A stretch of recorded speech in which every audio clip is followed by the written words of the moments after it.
warbixino ku saabsan in bartamaha bisha barakaysan ee Ramadaan adduunka uu ku soo dhici doono dhagax weyn oo kamid ah meerayaasha, waxaana arrintaasi walaaca ay ku sii kordhisay caalamka. bilowga bisha May oo ku aadan bartamaha bisha Ramadaan ayaa waxaa lagu waramayaa in arrintaani ay tahay mid si aad loo soo daalinayo. dad badan ayaa arrimahaasi danaynaya inay wax badan ay ka ogaadaan. walaacaasi waxaa digniino ka bixiyay hay'ado badan oo saadaasha hawada qaabilsan sida hay'adda saadaasha ee Mareykanka iyo sidoo kale kuwa kale. xilliyada ay jiraan walaaca iyo cabsida cudurrada qaar dadweynahana ay ka qabaan ayaa waxaa soo baxa hadallo kala duwan oo ku aadan halis ka weyn kuwa taagan inay soo socdaan. dhowaan waxaa geyiga Soomaalida laga hadalhaya arrin la xiriirta tinta oo lagu dhex arkaya kitaabka Quraanka Kariimka, taasi oo macluumaadkeeda idinla wadaagnay islamarkaana la sheegay inay daawo ay u tahay caabuqa coronavirus, taasi oo haddana ay ka hadleen culimo badan. haddana waxaa soo ifbaxay warbixino la xiriira inuu soo dhacayo bartamaha bisha barakaysan ee Ramadaan dhagax weyn, kaasi oo dunida meel ka mid ah ku habsanaya, ama inuu dhacayo dhulgariir aad u weyn oo caalamka oo idil saameyn karaya. qaar ka mid ah culimada Soomaaliyeed ayaa arrintaasi ka hadlay. maalmaha kan waxaa batay sheekadaasoo dhinac marka laga fiiriyo naxdinteeda leh, taasoo ugu darsantay dadkii naxdintii hore ee haysay ee guryaha ku xanibtay. waxaa isoo gaaray fariimo iyo muuqaalo iyo codod looga waramayo in Ramadaanka soo socda haddii 15 ama bartamaha Ramadaanka maalinka 15aad uu noqdo Jumco, uu dhici doono dhulgariir oo ay dhici doonto qaylo samada ka yeerta, dad badan dhaga tirta, dad badan indha tirta, dad badan hadal tirta, dad badan argagax ku rida. arrintaas aad loo wadwadaa. marka laga yimaado hadalhaynta, waxaa jira in si qaldan ay dadka ay kaga hadlayaan waxyaabaha dhici doona, yacni cilmul ghaybka, waxaana culimada ay qabtaa inay tahay arrintaani mid aanan wanaagsanayn oo ummadda qalqal lagu sii gelinayo. hadba sheeko iyo waxaa soo baxaysa waxyaalo la buunbuuniyo oo saliya raatoona lahayn oo waqtiyada dhibka uu jiro lala beegsado, taasoo la doonaya dadka in lagu sii cabsi geliyo ama leeyahay dad qaarkood ay niyad wanaagsan yihiin ay dhahayaan maadaama dadka dhibaato ku sugan yihiin ilaahay markaan ay u toobad keeneen. laakiin toobadkeenka iyo dadkan ilaahay loo dhaweeyo oo ilaahay loo qurxiyo acmaashiisa iyo wanaagga loogu dhawaanayo laguma sameeyo been ama waxaan jirin ama khuraafo iyo waxaan caqliga hataa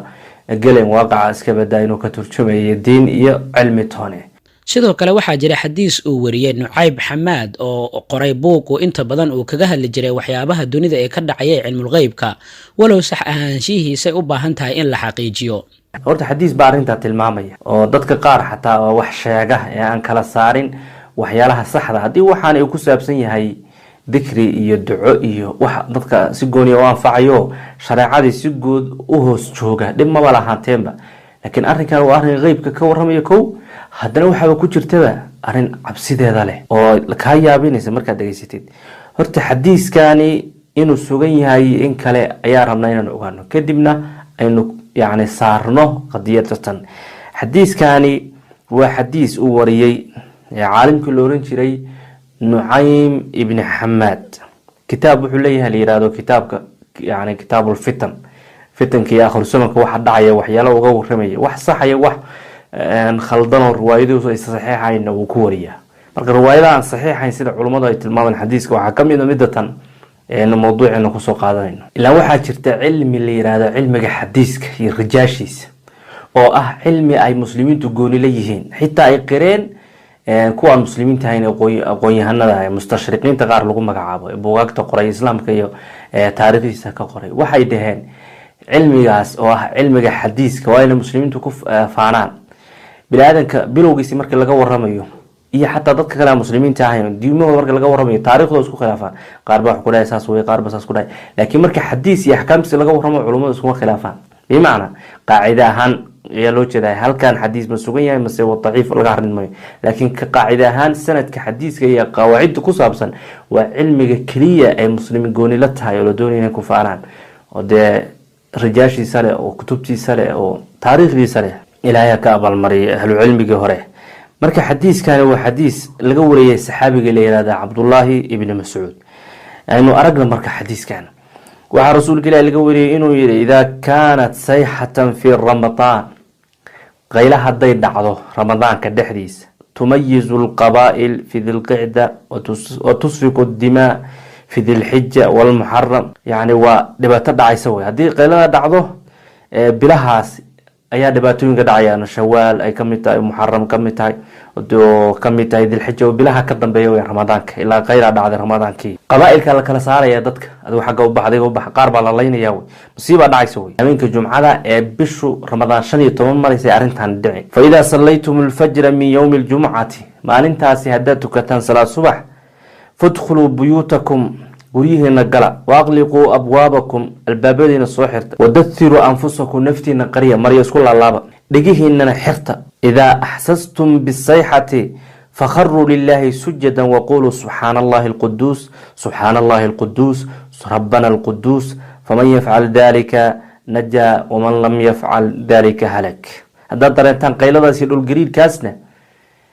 ilaahay sujuud oo la dhaca waxaana tiraadaan subxaana allahi alquduus subxaana allahi alquduus subxaana allahi alquduus 3 jeer rabbana alquduus. qofkii sidaas sameeyo waa badbaaday, qofkan sameeyna halaka waa halagsamay.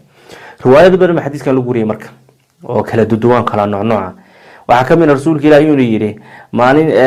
inta jumcada ee ramadaanku hadii ku aado maalinteeda 15 jumcana ay noqoto waxa dhici doona inta wixii ka dambeeya shawaal bisha xajka tan kale muharram waxa soo dhan dagaalo burbur balaayo dhiiga la daadinaya dadkii baa is cunaya bisha ramadaan iskeeda ayuu dhacaya goor barqa arintaas hadii waafaqo yaani qaylada loo jeeda markay dhacaysi wixii ka dambeeyay balaayadu iimaanayso markaas rasuulka sallallahu alayhi wasallam wuxuu yiri bisha muharramna dib baa dhacaya dadkii baa islaynaya waliba si waxay isu leynayaan aqli darra oo kala saarid la'aan xasuuq bay isu geysanayaan ba rasuulku yiri sallallahu alayhi wasallam dul gariir baana hameenka dhacaya markay qayladu yarto ee subaxa jumcada 15 bisha ramadaan markay ku aadanto. markaas rasuulka riwaayad kale waxa loogu wariyo kale يكون في رمضان صوت رمضان عبا يريطونا قالوا وحيدا يا رسول الله في أوله أو في وسطه أو في آخره ووحو دعية أول كرمضان كمسي آخر كيسا مسدح دحاتك بشا برتميات. قال رسول الله صلى الله عليه وسلم لا بل في نصف من رمضان برتمها رمضان كايو دعية هدي همين كابرتمها أيها نقطها من جمعاء يكون صوت عبا وحكيريا من السماء سمضي حق سريع يسعق له 70,000 وحال الصوحي عدك درتيس 7,000 وحال دغبيليه 7,000 وحال افبيليه عرب كتير هذا الكري وايه لا اندبيليه 7,000 وبمعنى قف با لو جيدا markaas waxay dhaheen ya rasuul allah faman salimu min ummatika ya ummada marka ka badbaaday. markaas nabi wuxuu leeyahay rawaadi sida lagu tilmaamay man lazima baytahu gurigiisa qofka jooga wa ta'awada bis sujudi sujuudana magan gala wajahara bit takbir lillah yani korna codka ugu qaada takbiirta alle qofkaas badbaadiya. thumma yatba'u sawtun aakhar cod kala raacaya fa sawtu al-awwal codka hore ee sidaas ku dhacayso sawtu jibriil way jibriil codkiisa wa thani midka labaadna sawtu shaytaan way codki shaytaan way. markaas riwaayada hadda soo tilmaanay uu sheegay rasuulku yiri sallallahu alayhi wasallam bisha muharram maxad ku ogtiin muharram waxa dhacaya awalkiisa balaayo ummadayda ku dhacda aakhirkiisa laakiin waa u khayriye faraj bun rasuulku ilaahi alayhi salatu wasalam walaw riwaayada mudciifa haatay laakiin markaas aan fiiriyay waxaan dhahay bilahan dadka qaybahooda hore yani dib bay dareemayaan cabsi ramadaanka soo socda waxa laga yaabaa niska hore in ciladan ay sii jirto ilaahay ka filimayne laakiin insha Allah ramadaanka aakhirkiisa ayaa faraj ku imaanaya iyo khayrka iyo gargaarka biidina mixnadana laga baxaya. xadiisku wuxuu kale riwaayadaha ku sii tilmaamaya in dadka xajka la soo weerarayo la dhacayo la kufsanayo dhibaato badan buu sheegay oo cabsideeda leh. marka waa xadiis riwaayad sida lagu wariyay Tabarani asagoo turkiis waa wariyay laakiin xadiis sugan ma aha rag wariyay rag lagu kalsoon yahay ma kuwa xadiiskooda laga batagay oo la qaadan oo beenalayada ku jira sanadka qaar la isku khilaafsan yahay qaar xifdigoodii baabay ba ku jira kuwa daciifa ba ku jira ugu yaraan xadiis daciif way qaarna culimadu ku tilmaameen inuu yahay xadiis been abuura oo fitanka lagu abuuray. been abuur maxaa keeni kara waxa is weydiin kartaa qof muslimiin maxamed ku been abuuranaya ha ismoodsiisko qaran niyad fiican ku been abuurta waxay dhahayaan dadkiiba waxay ka tageen quraankii diintiiba ka tageen. marka la buddo way waa inaan hal abuurna wax cabsi geliyo oo quraankii jeclaysiyo diintii u soo celiyo laakiin in aad niyad wanaagsan tahay inaan niyad xun tahay waa isku mid qaarkoodna niyad xumo u sameeyaan waxaan filayaa inaad hesheen macluumaadka ku aadan hadalhaynta dunida oo dhan laga hadalhayo dhulgariirka ka dhacaya dunida iyo hadallada ay culimada ay ka